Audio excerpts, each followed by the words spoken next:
Welcome back to Investor Ideology. Today, we're exploring efficiency ratios, which help assess how well a business is managing its resources. We'll go through three key ratios: inventory turnover ratio, accounts receivable turnover ratio, and accounts payable turnover ratio. These ratios show how effectively your business handles its inventory, collects payments, and pays suppliers. Let's dive in. First up is the inventory turnover ratio. This ratio measures how quickly you're selling your inventory. It's calculated by dividing cost of goods sold (COGS) by average inventory. Inventory turnover ratio equals cost of goods sold / average inventory. Imagine we're running a lemonade stand. Suppose our cost of goods sold for the year is $1,000 and our average inventory is $200. Our inventory turnover ratio would be 5.0. This means we sold and restocked our entire inventory 5 times in a year.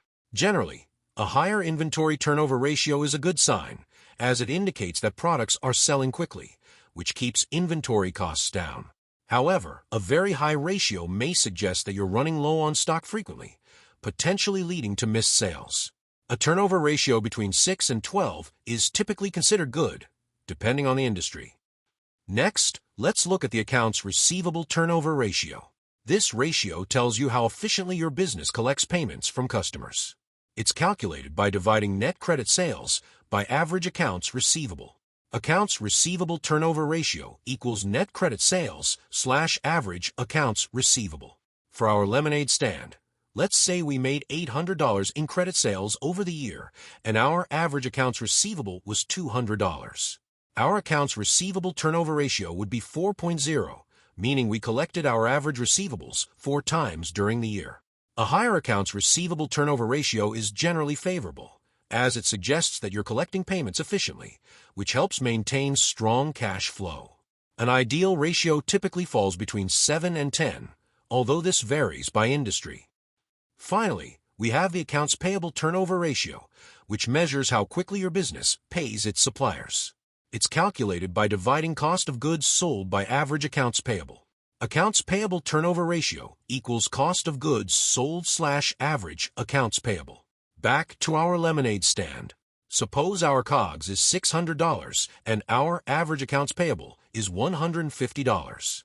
Our accounts payable turnover ratio would be 4.0, indicating that we're paying off our suppliers 4 times a year. A high accounts payable turnover ratio shows that your business is paying suppliers promptly, which can be a sign of financial stability.